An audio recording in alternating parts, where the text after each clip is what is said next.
우리 송구영신 예배 시간입니다. 거시적인 위협은 문제되지 않는다라는 제목으로 하나님 말씀 증거하겠습니다.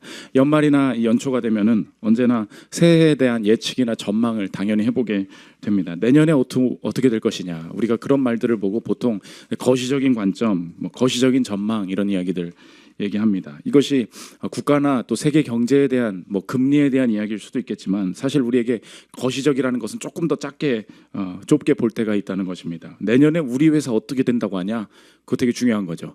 2월에 부서 이동이 있다는데 그때 나 어떻게 되는 거냐, 어떻게 개편된다고 하는지, 누가 승진하는지, 이거 조금 전망을 알고 싶기도 하고 중요한 문제가 된다는 것입니다. 가정에서도 마찬가지죠.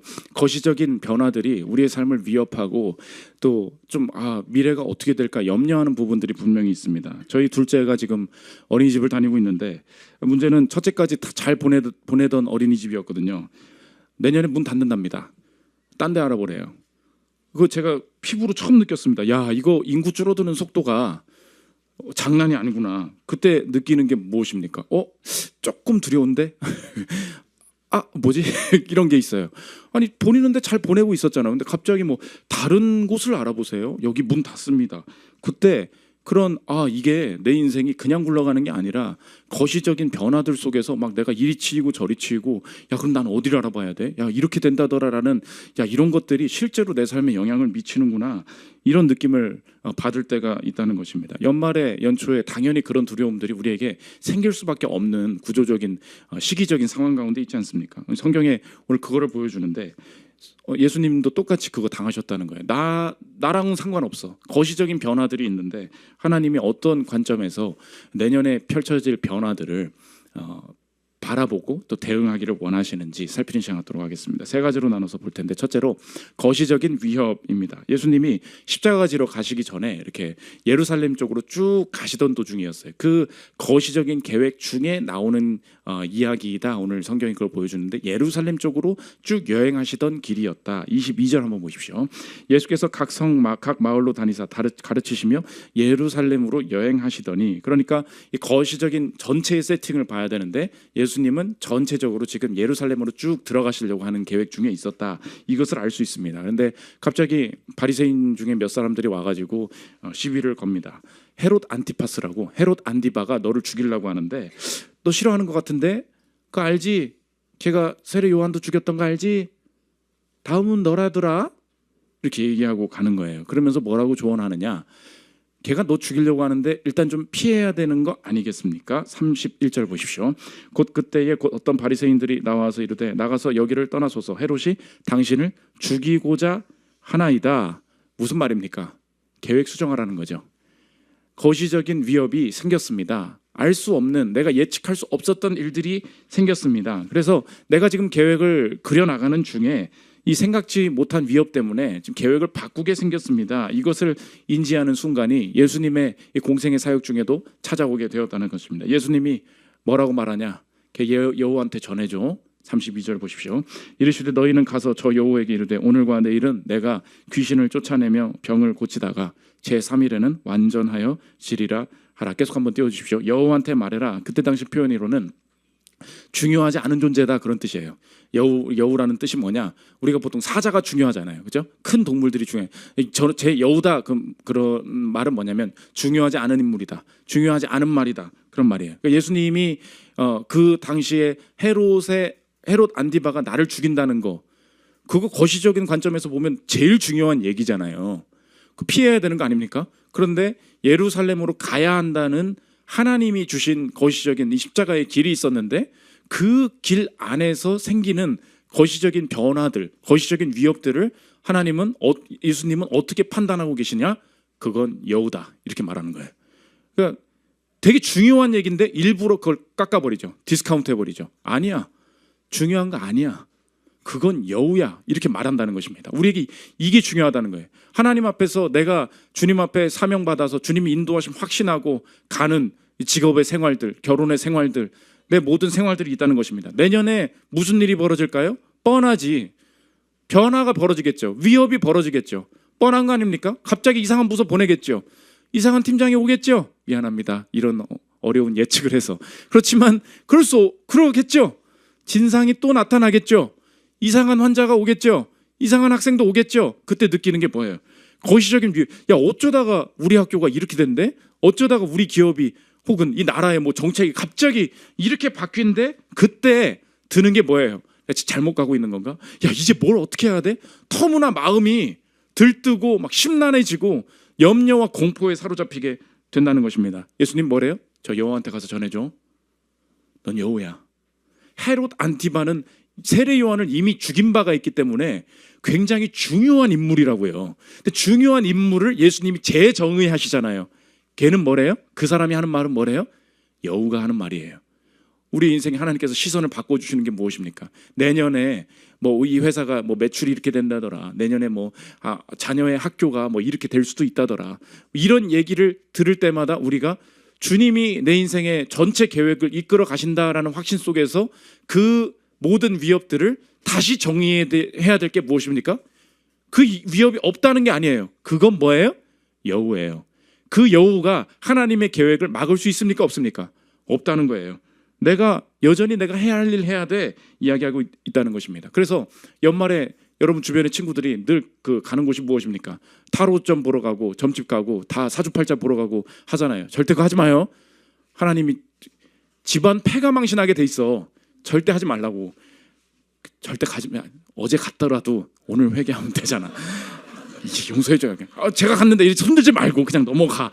더 이상 안 가면 되잖아. 근데 오늘 안 하면 되잖아요. 왜?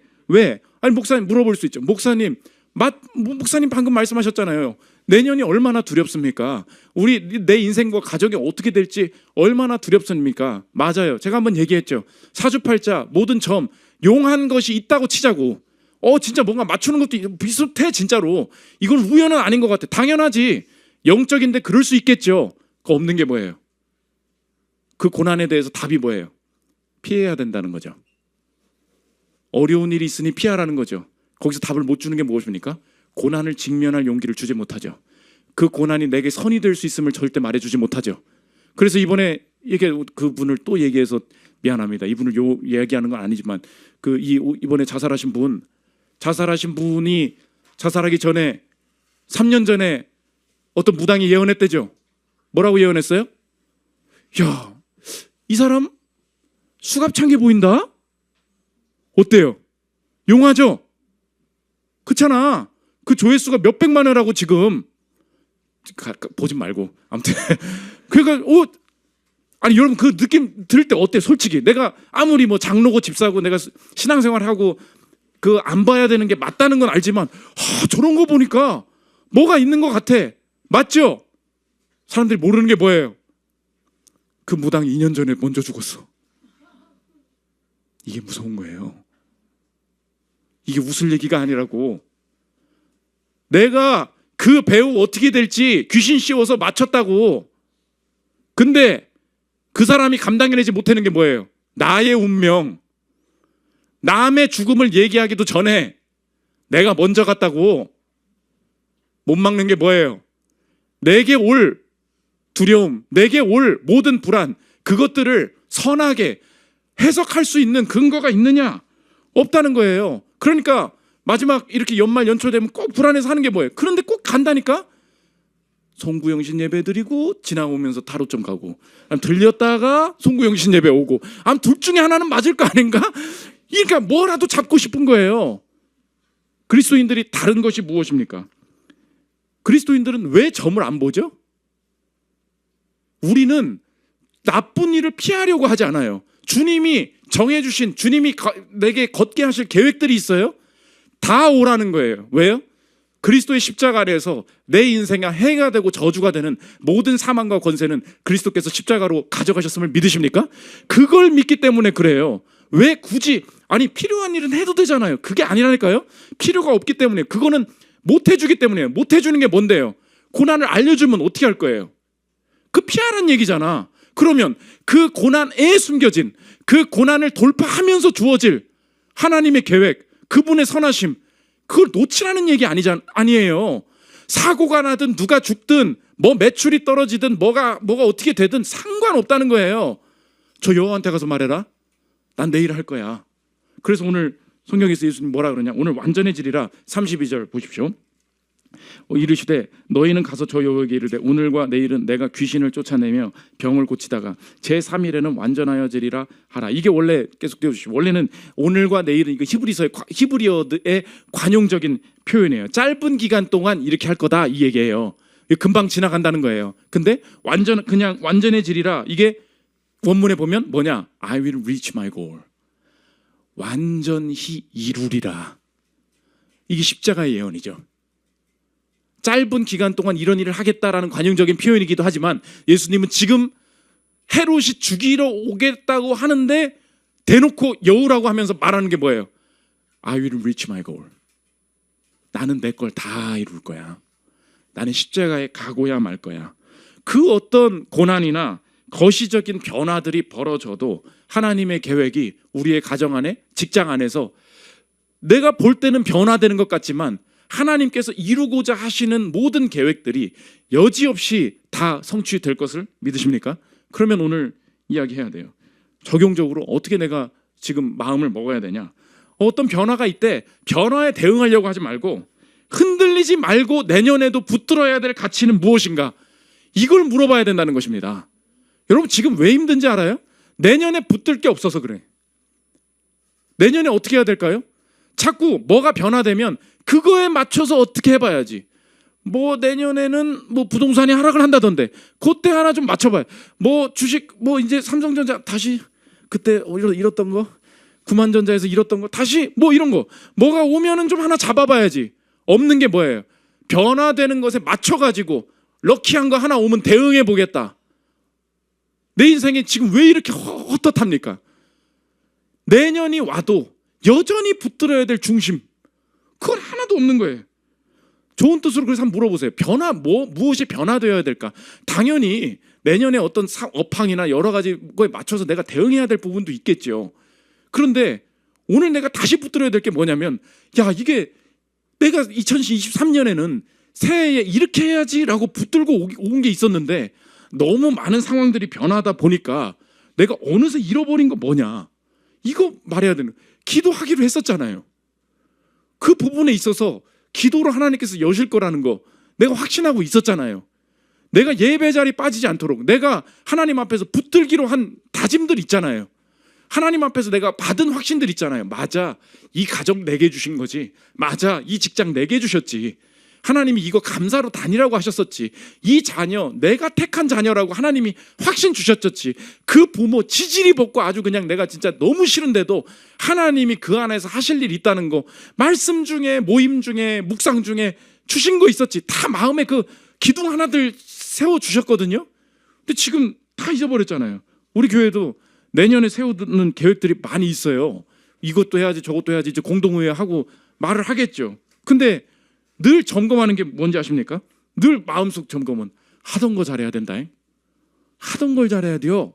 미안합니다. 제가 대전 출신이라 충청도사들. 하던 걸 잘해야 돼.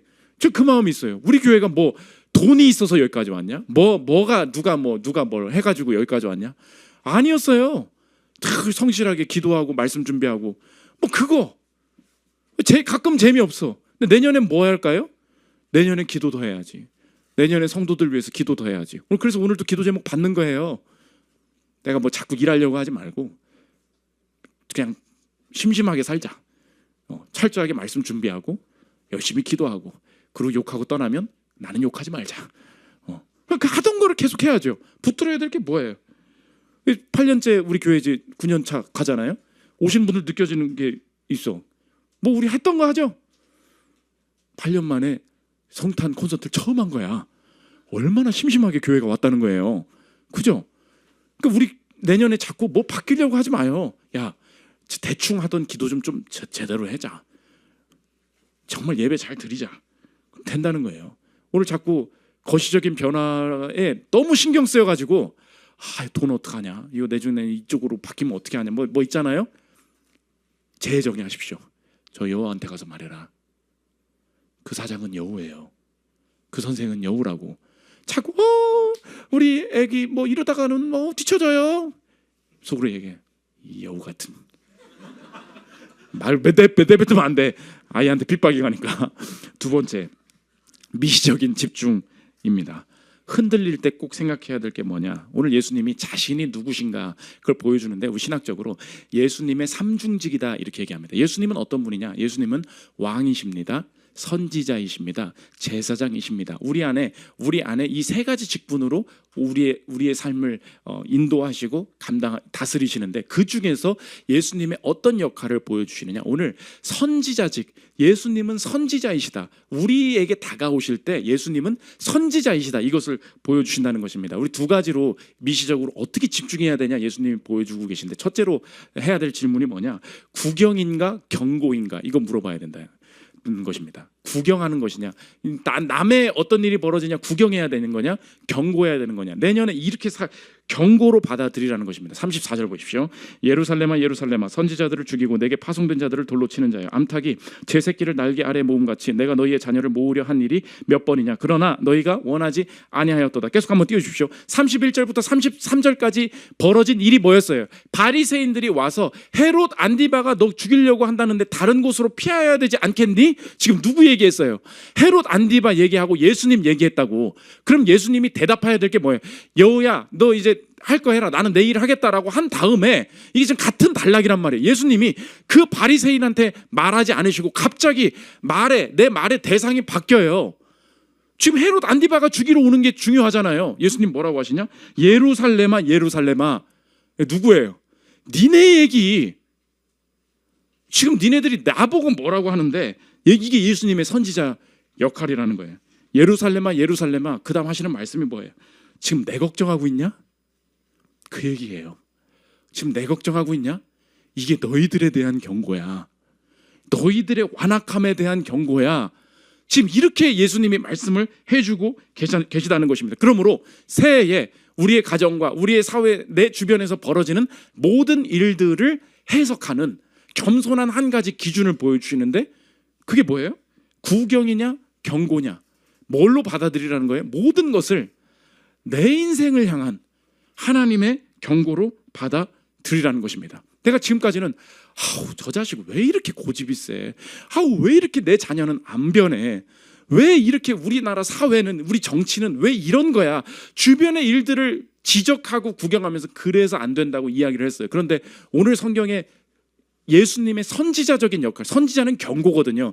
나한테 말한다는 거예요. 예수님이 뭐라고 하시냐? 그런 모든 위협들이 보이지, 쭉 안티바가 널 죽이러 온다더라, 이런 상황들을 쭉 보여주시고 거시적인 위협 중에 그걸 여우라고 치부해버린 다음에 대놓고 말씀하시는 게 예루살렘아 예루살렘아 너 말이야, 너에 대한 경고라고. 이게 너의 완악함이라고.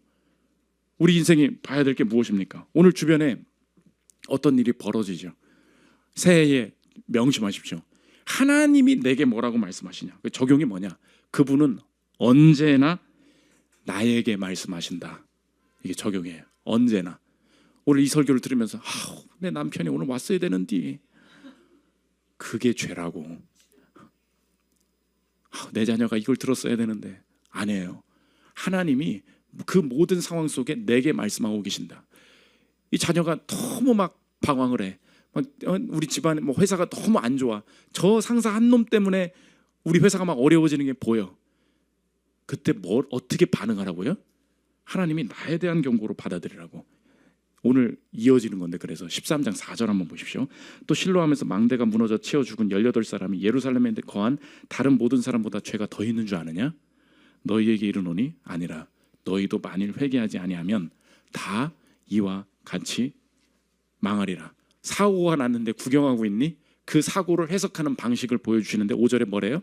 너희도 다 회개하지 않으면 이와 같이 망한다. 그 모든 내가 보는 것을 뭐의 계기로 삼으래요? 회개의 계기로 삼으라고. 존 파이퍼 목사님 얘기입니다. 들어보십시오. 그들의 고통을 특정한 죄, 즉 그들을 더 나쁜 죄인들로 만들 그런 죄와 연관시키는 대신, 예수님은 그들의 고통을 보편적인 인간 죄성과 연관시키고 그들의 고통을 우리 모두가 깨어나서 회개해야 한다는 촉구로 해석하신다. 이는 깜짝 놀랄 만한 일이다. 다라는 단어를 주목하라. 너희도 다 이와 같이 망하리라. 만일 회개하지 아니하면 달리 말해 세상에서 고통이 있는 곳이 어디든지 우리 모두는 그 촉구를 들어야 한다. 그런 고통과 죽음을 바라볼 때 우리가 느끼는 충격은 그런 사건이 발생했다는 사실이 아니라 그것이 아직 우리에게 일어나지 않았다는 사실 때문이라야 한다. 우리에게는 여전히 회개할 수 있는 과분한 시간이 남아 있다. 다 망할 거야. 우리도 망할 존재였다. 인플레이션이 왜 와요? 그때 회개해야 된다는 거예요. 내가 주님의 자산을 함부로 사용하고 있었던 것은 아닌지 이렇게 회개하라는 거예요. 우리 인생에 누가 죽었죠? 어떻게 이런 끔찍한 일이 아니에요. 나도 내 인생에 내 무게 내가 지고 내 마음대로 어떻게 좀 해보려고 하다가 인생 저렇게 허무한 거구나. 내가 하나님 앞에 다뤄서야 되겠다. 내가 기도해야 되겠다. 주님이 뭐 연예인 사건을 가지고 내게 뭘 아니라는 거예요. 너희도 다 이렇게 망한다고. 실로암 사건의 해석이 뭐예요? 너에 대한 경고야. 오늘 적절히 죄 짓고 살죠? 다 알아요. 우리 그렇잖아요. 현대인들은 다 그렇게 살아야 되는 거잖아요. 송공식 끝나면 한 장 걸치러 가고 내 마음대로 살다가 너무 힘들면 주님 또 어떻게 또 십자가 의지하면 또 어떻게 해결해 주시고 뭐 그런 거 아닙니까? 예수님 뭐라고? 죄를 그만두라고. 그렇게 애매하게 끌고 다니지 말라고. 불신 결혼하면 망한다고. 돈 그렇게 네 마음대로 쓰면 하나님께서 어떻게 하실지 모른다고. 죄 지으면 그만큼 대가 치르고요. 인생 늦게 열려요. 정해진 약속이에요. 주님이 너무 사랑하신다는 이유 때문에 대충 그냥 끌고 가죠. 예배의 태도도 평생 안 바뀌지 않습니까? 경고라고.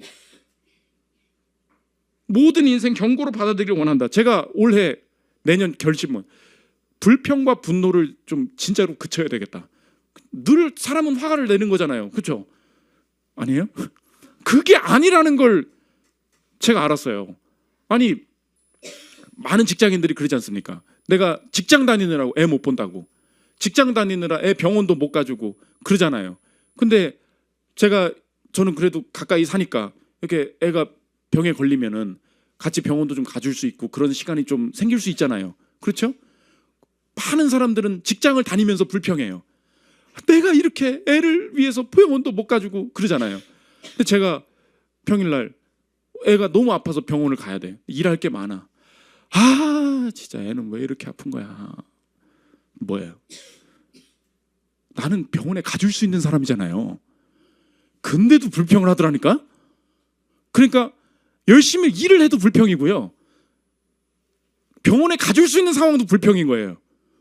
하나님이 마음을 주시더라고. 너 그럼 언제 기분이 좋을래? 다 짜증이냐? 그러다가 너무 또 애를 그때 이번 주에 있었던 일이야. 애가 너무 시간을 많이 쓴 거야. 내가 이번에 송구영신 예배 준비도 해. 연말에 목사는 제일 심란합니다. 온갖 준비, 전도 설교 준비도 하고 다 하려니까. 근데 또 설교 준비하러 또 늦게 또 막 가는데 1차로로 쭉 달리고 있었어요. 근데 반대쪽 유턴 좌회전 대기하는 쭉 차들이 서 있었거든. 반대쪽 차선이니까 나한테 올 리가 없지. 나는 1차로로 쭉 가는데 오토바이가 확 들어오는 거야. 그냥 가로지르려고. 그래가지고 진짜 차를 이렇게 돌렸어요. 야! 하고서 빵! 했다고.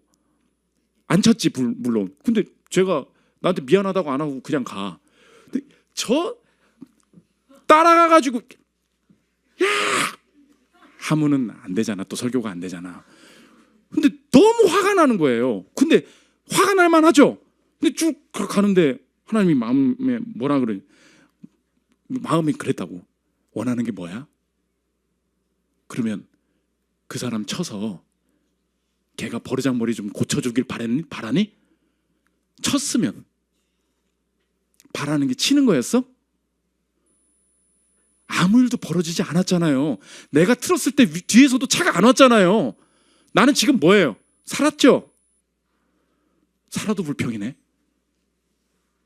너 운전할 때 그런 거 그만해. 저는 좀 깊이 받아들였어요. 그 사람을 욕할 게 아니라 이 상황에 대한 감사가 있어야 하는구나. 오늘 그래서 새해에 벌어지는 모든 상황이 있죠. 나에게 경고하고 말씀하시는 상황으로 적용해 보십시오. 예루살렘아 예루살렘아 하나님이 나에게 말씀하고 계시다는 거예요. 두 번째, 파송이냐 선택이냐, 오늘 이거 봐야 된다는 것입니다. 오늘 이 상황에 처하게 하신 것이 누구냐, 오늘 선지자적으로 예수님이 그걸 예언해 주십니다. 34절 보십시오. 예루살렘아 예루살렘아, 선지자들을 죽이고 내게 파송된 자들을 돌로 치는 자야, 암탉이 제 새끼를 날개 아래 모음같이 내가 너희의 자녀를 모으려 한 일이 몇 번이냐, 그러나 너희가 원하지 아니하였도다.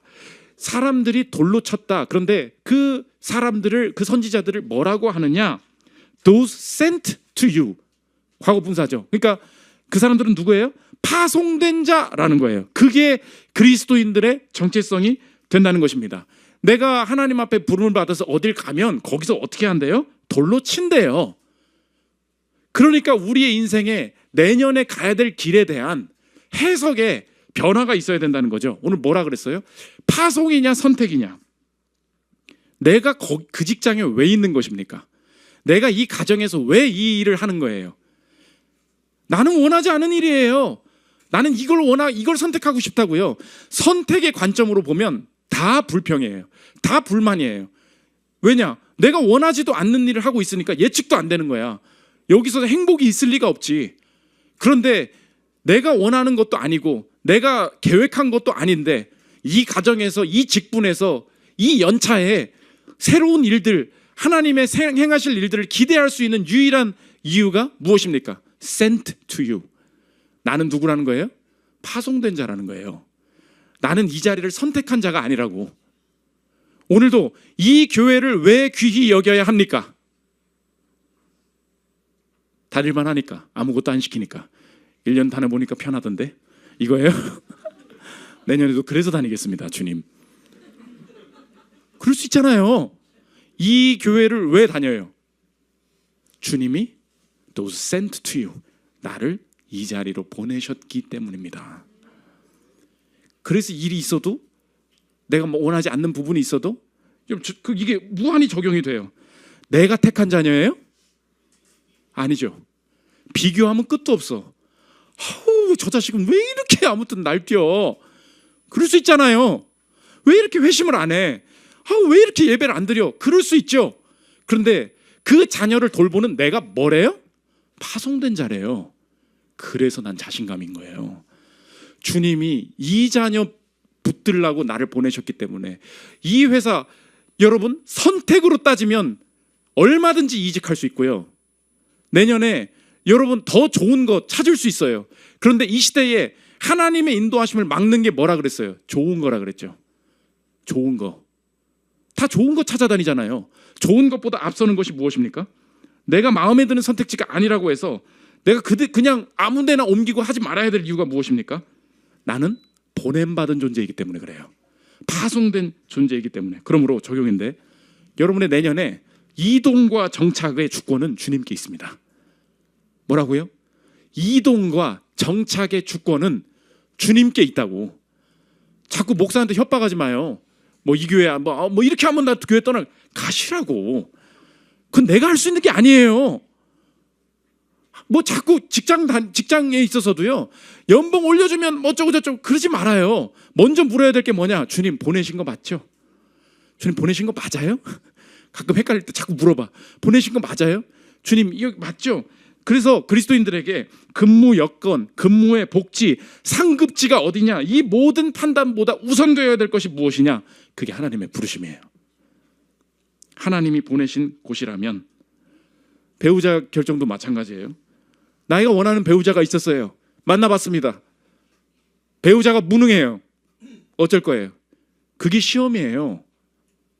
내가 원하는 배우자가 있거든요. 근데 마음속에 그건 있어. 이 사람을 내게 주신 건 맞아. 내 스타일은 아니요. 그게 동시에 온다니까요. 근데 오늘 뭐래요? 내게 파송된 자들을 돌로 치는 자예요. 배우자도 어떤 결혼도 뭐예요? 파송이에요. 내가 원하는 스타일이 아니었다고. 그런데 자기는 알거든요. 이 여자의 스펙이 아주 진짜 별로야. 나는 고스펙자를 원했거든. 근데 서울사이버대학, 미안합니다. 또 그렇게 하면 안 되지. 뭐 그런 나예요. 그럼 어떻게 할 거예요? 꼭 그렇게 된다고. 나는 돈 있는 사람을 원했어. 보니까 개털이야. 꼭 그렇게 된다니까. 키 큰 사람을 원했어. 제일 작아. 이렇게 된다고. 그때 선택의 주권이 뭐라고요? Those sent to you. 난 누구예요? The sent예요. 보냄받은 자라고. 오늘 연봉이 낮고 복지가 어떻고 가정이 뭐 어쩌고 지워도 됩니다. 왜요? 주님 보내셨다. 그거 확신만 있으면 그 안에서 책임지고 감당할 능력이 생긴다는 것입니다. 마지막 세 번째, 내 앞에 승리입니다. 오늘 그래서 마지막으로 뭐라고 예언하시냐? 니네 예루살렘 무너질 거야. 그리고 나 앞으로 못 볼 거다. 의미심장한 이야기를 하십니다. 35절 보십시오. 보라, 너희 집이 황폐하여 버림받으리라. 내가 너희에게 이르노니 너희가 주의 이름으로 오시는 이를 찬송하리로다 할 때까지는 나를 보지 못하리라 하시니라. 헷갈리죠? 계속 한번 띄워주십시오. 너희 집이 황폐하여 버림받으리라. 이거 뭐예요? 예루살렘 성이 무너질 거라는 거예요. 티투스 황제 있을 때 주후 70년에 예루살렘 성이 그 군대가 다 들어와서 무너지게 됩니다. 예언이 됐죠. 그런데 이 말씀이 도대체 무슨 뜻이에요? 너희 집이 황폐하여질 것이다. 그죠? 예언을 하신 거잖아요. 뒤에 말은 뭐예요? 내가 너희에게 이르노니 너희가 주의 이름으로 오시는 이를 찬송하리로 할 때까지는 나 못 볼 거야. 이게 시편 118편 28절 26절 인용한 거거든요. 주의 이름으로 오시는 이를 찬송하리로다. 이게 언제냐? 이 재림이에요. 재림 때까지 나 못 볼 거야. 그런 뜻이에요. 오늘 세 번째 대지의 주제가 뭐예요? 내 앞에 승리죠. 예수님은 지금 뭘 보여주고 계신 거냐면 니네들이 지금 나보고 자꾸 위협하고 예루살렘을 지켜야 된다고 지금 뭐 쇼를 하고 있는데 예루살렘 무너질 거다. 그리고 진짜 성전인 내가 네 눈앞에 있다고. 내가 하나님이야. 너희들 지금 나보고 위협하지. 다시는 못 본다. 넌 날 재림 때 다시 볼 거야. 무슨 말이에요? 이제 기회가 없다는 거예요. 지금이 가장 큰 기회라는 거예요. 그래서 데럴벅이라는 학자가 이렇게 멋지게 표현해서 들어보십시오. 이스라엘의 집은 비어있다. 메시아는 지금 내 눈앞에 계시기 때문이다. 영어로 뭐라 했냐? Israel's house is empty. The Messiah is here. 지금 내 인생을 바꾸고 내 인생의 주인 되신 분이 어디 계시대요? The Messiah is here. 오늘 성부영 쉬는 예배를 드리는 이 자리에서 주의 권세와 주권 가운데 순복하라고 지금 부르고 경고하고 계시다는 거예요. 하나님 뭐라 그러시냐? 이거 또 지나가는 송구영신 예배지? 예수님의 예언이 뭐예요? 나를 보지 못할 거야. 너 계속 그렇게 살게 될 거야. 지금이 기회야. 그러므로 주님이 정말로 눈에 보이게 오실 때까지 주님이 마지막으로 주어주신 오늘의 기회가 여기에 있다는 것입니다. 지금 그분 맞아들이면 그 영광을 다 누릴 것이고 내년에도 또 그렇고 그렇게 대충 하나님 앞에 전적인 마음을 내어드리지 않고 살면 Israel's house is empty. Your house is empty. 찾아봐라. 네 인생에 구원이 있나? 넌 날 못 볼 거야. 하나님의 임재가 그렇게 주어지는 게 아니라는 거예요. 나 대신 패배하신 그분을 의지하기를 원합니다. 오늘 마가복음 15장 34절 제가 읽고 마치겠습니다. 예수께서 크게 소리 지르시되 엘리 엘리 라마 사박다니 하시니 이를 번역하면 나의 하나님 어찌하여 나를 버리셨나이까 하는 뜻이라. 그분의 사망 권세를 죽이고 십자가에 죽으신 이 승리가 나를 위한 것임을 오늘 인정하십시오. 내년부터 대충 예배드리지 말고 예루살렘아 선지자직으로 나에게 경고하신 그분 앞에서 내가 어떻게 하면 나의 온전함을 지켜서 주님 앞에 내 인생이 쓰임받을 수 있을지 철저하게 고민하여 The Messiah is here. 지금 있는 기회를 잡고 모든 위협들을 저 여호와한테 가서 말해요. 여호로 바라보고 중요하지 않게 여기면서 주님께서 성취하실 그 계획을 확신하고 전진하는 저 여러분 되시기를 기도합니다. 우리 찬양하고 기도하는 시간 갖도록 하겠습니다.